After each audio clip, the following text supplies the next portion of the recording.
Hi, good morning. Welcome to the radio where I'm guessing now as a consultant, you probably are used to working at home. So many of our listeners are not used to doing that. And some of us are not doing well. And I'm sure Shannon's getting I understand. sick of being the example, but as I can describe it, she's up now and she works in communications and public relations, so she has to get a lot of information out for United Way. She's just hunkered down in the basement, but the chair's not comfortable, and she's working off of a card table, and there's dogs to take care of. What are just some general pointers that you and your other HR professionals are starting to talk about, and some information you need to spread to kind of help people through what work looks like in this new environment? Yeah, great question. And as you mentioned, so I was in an office environment for the first 20 years of my career. And the last year, I've been doing this transition of kind of working from home and teaching. So my home office is where I'm at now too. So I've made that transition myself, and I know it's difficult. And as you mentioned, I mean, the thing that we need as humans, or most of us, need structure. So even though there's no absolutes with some of this stuff, and some people can sit in their jammies in their bed in the morning and be very productive, most of us need routine. So like Claire, like you mentioned with your kids missing the structure of school and kind of needing that habit, we do as adults as well. So some things to think about are, now that we're all working from home and we've kind of been thrust into that, is what's your workspace going to look like? So those things are automatic in an office or in a workplace that we go to. That structure is kind of built in, but when at home it's not. So we need to create it for ourselves. So that's having set hours that you're going to be at work, even though you're in your home. Having a set place in your house that is your office, even if that's just a corner of a room or a part of your bedroom. You need to define a space that really feels like you're kind of flipping that switch to, okay, when I'm in this space, I'm focused on what I need to do in my work, and try to minimize those distractions that are going on outside of that space. So things like the laundry and the dishes and all those things that are going on in the house, and set a schedule for yourself that you're saying, okay, this is the time I'm at work. If I'm going to take a break to do housework, schedule that in your calendar just like it was a work meeting, and that kind of helps you, not be distracted by those every second. That's a good way to do it, because you are probably predisposed to think about that. If it's the weekend and you're home, still kind of working, it's like laundry's in front of you, the dishes are in front of you. But yeah, you need to put your mind back into an office mentality. I like it. Like you make an appointment to do the dishes. And prioritize your list on things that you need to accomplish at what time. Yeah.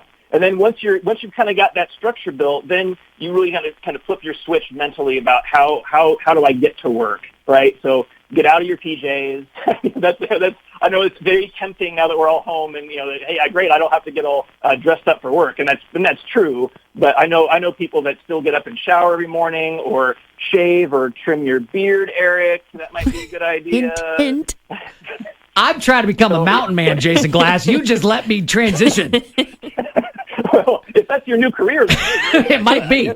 Watch out, Bear Grylls. I'm coming for you. And I even know people that will take a walk, like take their dog for a walk or leave the house briefly and come back in, and that's like their walk to work. And oh my gosh! They have flipped that switch to say, I've walked into my workplace now, and now I'm focused on work. But Jason, with that suggestion, which I think is a wonderful idea, it's like two birds in one stone. You're getting a little bit of exercise, you're resetting your brain, and then you're ready to go. Yep, exactly. So and then you're kind of in work mode, and that helps you kind of mentally make that, because we do that when we drive to work. We always talk about it's nice to be able to have a little bit of a drive sometimes, because that helps you reset so that you don't bring work home and home to work. Well, this is kind of simulating that when we're in our homes. Yeah, you're missing that windshield time because you don't have it right now. True.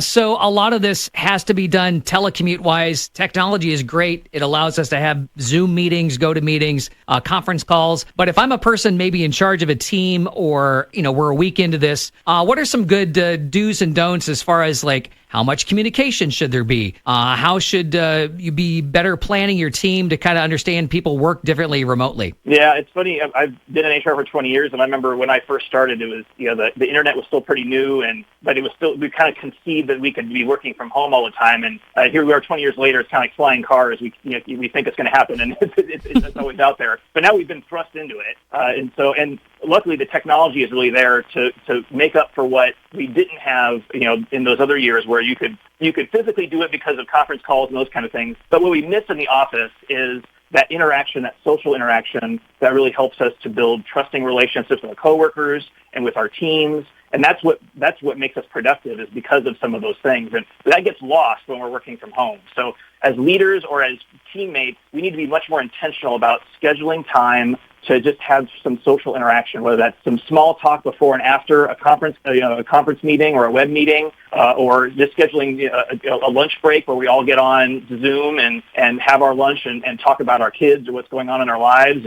And that's easy to forget when we kind of get from home and we schedule and we focus on ourselves. We miss those hallway conversations and water cooler conversations that aren't superfluous. Those are really important to us having trusting relationships, and that's how we remain productive and get things done as a group. And if you want to have, maybe 5 o'clock on a Friday as you're wrapping up one of those conference calls, you could have a little glass of wine in front of you there, but I'm guessing you probably want to reduce that, though, at 10 o'clock in the morning.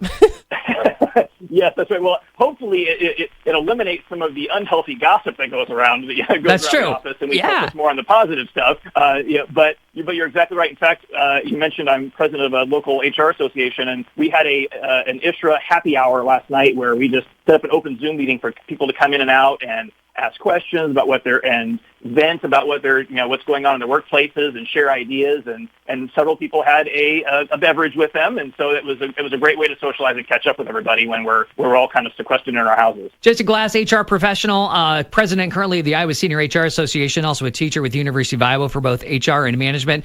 Jason, anywhere we can send people for these tips and pointers, we'll do our best to capture this conversation, get it up on the web a little bit later this morning. But for those who are getting into their workday today, maybe want to review a few of these list items, where can we send them? That's great.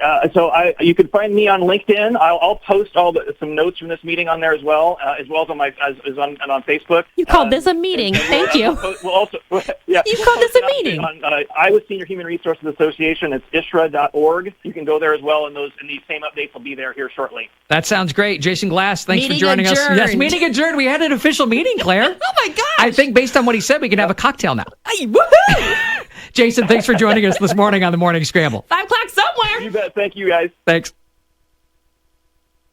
Hi, good morning. Welcome to the